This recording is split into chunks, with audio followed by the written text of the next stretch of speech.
आप देख रहे हैं एसएनसी आवाज सैफी अब्बास के साथ। नमस्कार, एसएनसी आवाज में एक बार फिर आपका स्वागत है। मध्य प्रदेश में विधानसभा चुनाव के बाद भाजपा ने एक बड़ी जीत हासिल किया, लेकिन प्रदेश के मुख्यमंत्री शिवराज सिंह चौहान को स्वैप किया गया और डॉक्टर मोहन प्रदेश के मुख्यमंत्री बने। ये भी लोकसभा चुनाव की एक रणनीति है, इस तरह की चर्चा भी लोग कर रहे हैं, लेकिन वो काफी काबिल हैं, उनका व्यक्तित्व काफी बड़ा है और वो किस तरह से प्रदेश की कायाकल्प करते हैं, ये सारी चीजें तो चल रही हैं। लेकिन अब लोकसभा चुनाव सामने आ गया है और देश प्रधानमंत्री चुनेगा और खास तौर से जो लोकसभा क्षेत्र है वहां पर भाजपा, कांग्रेस, आम आदमी पार्टी और दूसरी पार्टी किस प्रत्याशी को मैदान में उतारती हैं। लेकिन अगर सिंगरौली की बात करें, सीधी सिंगरौली की बात करें, तो विधानसभा चुनाव में भी हर बार कुछ चेहरे बहुत तेजी से प्रोजेक्ट होते हैं और ऐसा लगता है कि इस बार इन्हें हर हाल में टिकट मिलेगा और जो पार्टी है वो इन पर भी विश्वास जता रही है, क्योंकि जनता का विश्वास इनके साथ है। विधानसभा चुनाव में भी गिरीश द्विवेदी, वीरेंद्र गोयल, रामसिमरन गुप्ता और इसके साथ साथ कुछ और भी चेहरे रहे हैं। अगर भाजपा की बात करें तो वहां पर तो वरिष्ठ लोगों की एक काफी लंबी लाइन है और जब भी इस तरह का चुनाव होता है, चाहे वो विधानसभा चुनाव या लोकसभा चुनाव, ये नाम बहुत तेजी से आगे आता है और अपनी अपनी लॉबिंग के तहत लोग, अगर विधानसभा चुनाव रहा है तो लोग भोपाल, दिल्ली तक का चक्कर काटने से पीछे नहीं रहते हैं। उनको लगता है कि काफी साल से वो इस इंतजार में है कि उन्हें एक मौका मिलेगा, क्योंकि कुछ लोग काफी वरिष्ठ हैं और उनके साथ जनता का विश्वास भी है। लेकिन जिस तरीके से नाम तो आता है, लेकिन उसके बाद अचानक पार्टी किसी एक नाम को तय करती है और वो कई बार सरप्राइज भी होता है। जैसे पिछले बार वीरेंद्र गोयल, गिरीश द्विवेदी और रामसिमरन गुप्ता जो भाजपा के जिला अध्यक्ष हैं, इनका नाम काफी तेजी से सुर्खियों में आ रहा था और अब जब लोकसभा चुनाव है तो सीधी सिंगरौली में जो सांसद प्रत्याशी होंगे भाजपा के, वो कौन हो सकते हैं, क्योंकि जिस तरीके से शानदार जीत विधानसभा चुनाव में हुई है, ऐसे में जो प्रत्याशी होंगे उन्हें ऐसा लगता है कि वो भी जीत कर उस पार्लियामेंट तक पहुंचेंगे जहां अपने सिंगरौली के लिए, यहाँ की समस्याओं के लिए पार्लियामेंट में वो अपनी बात भी रख सकेंगे। लेकिन अब सबसे बड़ा सवाल यह है कि वो नाम जो बार बार कभी विधानसभा चुनाव में एक रेस में दिखाई देते हैं, फिर उनको ऐसा लगता है कि अब लोकसभा चुनाव है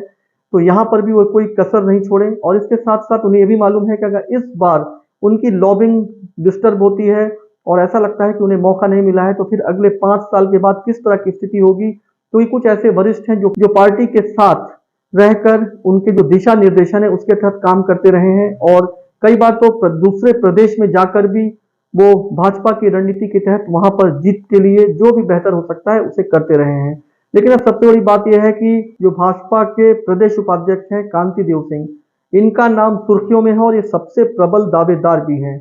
तो इस बार क्या पार्टी उन पर विश्वास जताती है? और इसके साथ साथ जो 2 बार की सांसद रीति पाठक जो इस बार विधानसभा चुनाव में विधायक प्रत्याशी रही हैं और एक बड़ी जीत उन्होंने हासिल कर ये दिखाया कि चाहे बातें कितनी भी हो, लेकिन वो अपने क्षेत्र में एक बड़ी पकड़ रखी हुई हैं। ऐसा लगता है कि जैसे इस बार वो लोकसभा चुनाव में भी अपने को लॉबिंग कर रही हैं और उन्हें ऐसा लगता है कि वो अगर सांसद के रूप में भी चुनी जाती हैं तो वो इसके लिए कोई कमी नहीं छोड़ेंगे। लेकिन ये सिर्फ सूत्रों का कहना है और एक चर्चा है। तो भाजपा में जिस तरह से गिरीश द्विवेदी का नाम बार बार आता रहा है, तो क्या इस बार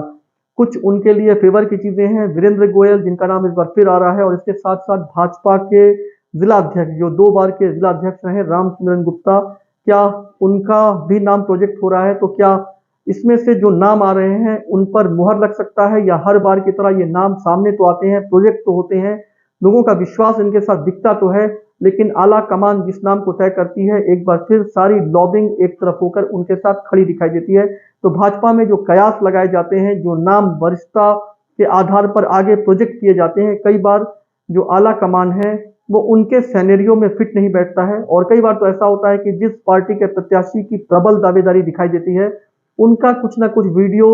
जो दूसरे पक्ष के लोग हैं वो वायरल कर देते हैं और कई बार वीडियो की वजह से वो पिछड़ते हुए दिखाई देते हैं। और कई ऐसे हैं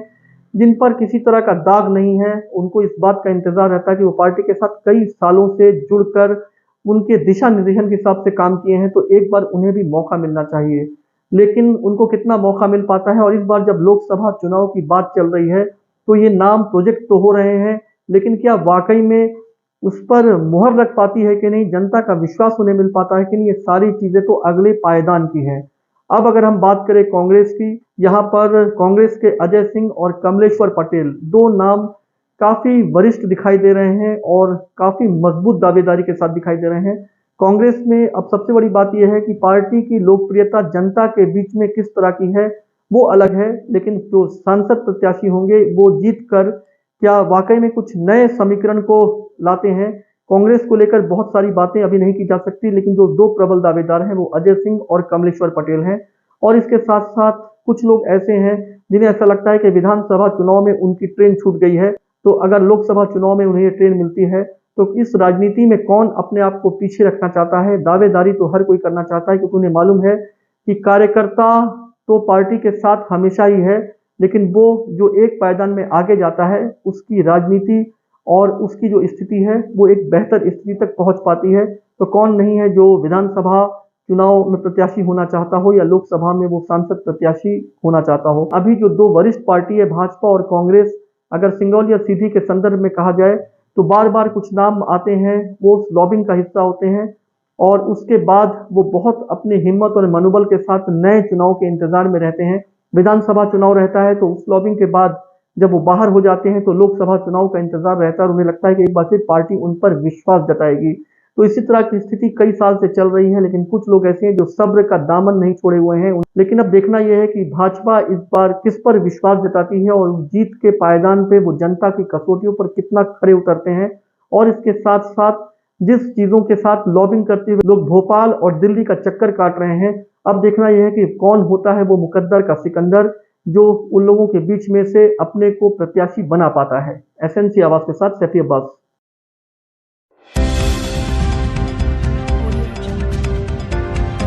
आप देख रहे हैं एसएनसी आवाज सैफी अब्बास के साथ।